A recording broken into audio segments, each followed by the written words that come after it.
Halo teman-teman, perkenalkan nama saya Mary Grace Jasmine Serawaton. Pada kesempatan ini, saya akan memaparkan materi sosiologi, yaitu sosialisasi dan pembentukan kepribadian. Materi yang pertama yaitu sosialisasi. Hakikat sosialisasi.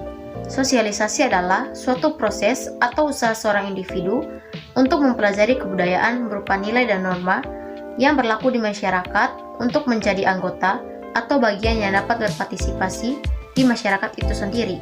Pengertian sosialisasi menurut para ahli. Yang pertama, Peter L. Berger. Ia berpendapat bahwa sosialisasi adalah suatu proses seorang anak belajar menjadi anggota yang berpartisipasi dalam masyarakat. Yang kedua, menurut Robert M. Z. Lawang, sosialisasi adalah proses mempelajari norma, nilai, peran, dan semua persyaratan lainnya yang diperlukan untuk kemungkinan berpartisipasi yang efektif dalam kehidupan sosial. Menurut Sukandar Wiraatmaja, sosialisasi adalah suatu proses yang dimulai sejak seseorang itu dilahirkan untuk dapat mengetahui dan memperoleh sikap, pengertian, gagasan, dan pola tingkah laku yang disetujui masyarakat. Yang keempat, menurut John C.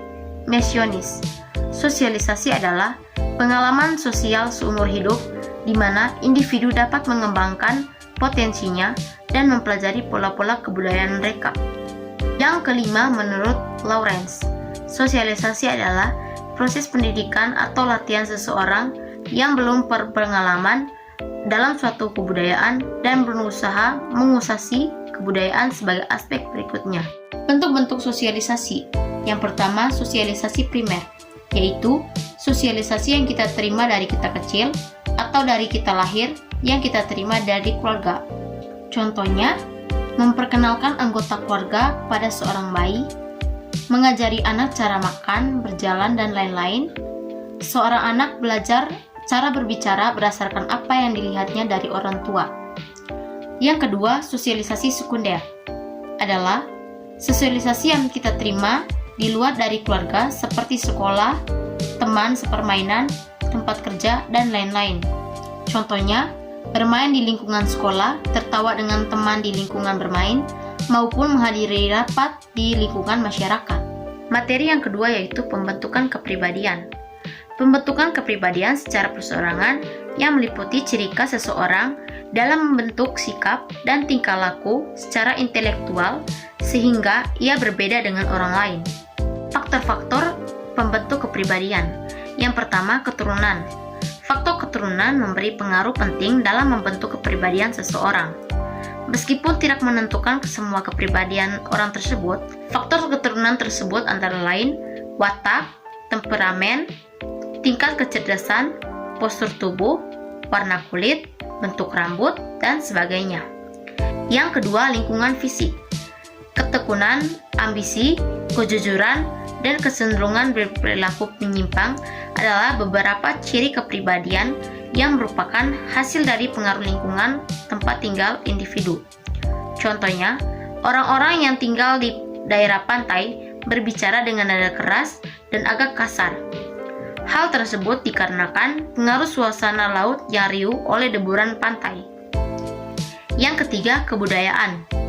Kebudayaan menjadi salah satu faktor pembentuk kepribadian, di mana ini berperan melalui proses pembiasan yang terjadi terus-menerus.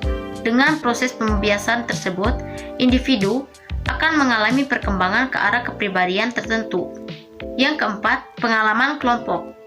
Setiap kelompok sosial tersebut memiliki budaya dan ukuran moral yang berbeda-beda.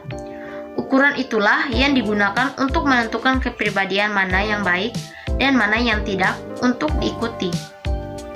Tahapan-tahapan pembentuk kepribadian. Yang pertama, imitation stage.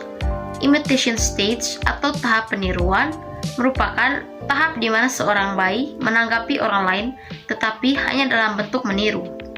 Yang kedua, play stage. Pada tahap ini, seorang anak sudah mulai belajar untuk mengambil peran orang yang berada di sekitarnya. Yang ketiga, game stage. Pada tahap game stage, seorang anak sudah tahu peranannya dan juga mengetahui peran orang lain. Yang keempat, generalized other. Pada tahap ini, seorang anak sudah bisa mengambil peranan di dalam masyarakat dan mulai berinteraksi dengan orang lain. Hal ini bisa terjadi karena anak sudah tahu perannya sendiri dan peran orang lain yang menjadi mitra interaksinya. Agen-agen yang membentuk kepribadian. Yang pertama, keluarga. Keluarga memiliki peranan yang sangat penting karena keluarga adalah lingkungan pertama bagi seorang individu dalam memulai proses pembentukan kepribadian dan jati diri. Maka dari itu, orang tua harus menetapkan prinsip dari sosialisasi seperti norma-norma dan nilai-nilai dalam kehidupan. Yang kedua, teman sebaya. Teman sebaya adalah agen sosialisasi yang kedua yang bisa dikatakan paling dekat dengan seorang individu. Lingkungan teman sebaya memiliki peran yang sangat penting dalam perkembangan kepribadian. Di sini, seorang individu akan menemukan perbedaan dan akan belajar beradaptasi. Yang ketiga, sekolah. Di sekolah, seorang individu akan belajar mengenai kedisiplinan dan tata tertib yang baru dipatuhi. Tak hanya itu, seorang individu juga akan belajar mengenai hal baru di sekolah. Sekolah juga dikatakan sebagai tempat penghubung antara lingkup keluarga dan masyarakat.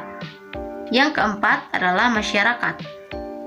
Masyarakat memiliki berbagai macam adat, nilai, norma, dan budaya yang berbeda-beda. Kehidupan dalam bermasyarakat memberikan peran penting dalam pembentukan kepribadian seperti menumbuhkan nilai toleransi dan nilai gotong royong. Yang kelima, media massa. Tak hanya lingkungan dan orang terdekat, di zaman modern seperti saat ini, kehidupan lekat dengan adanya media massa. Media massa memberikan dampak positif dan negatif pada seorang individu.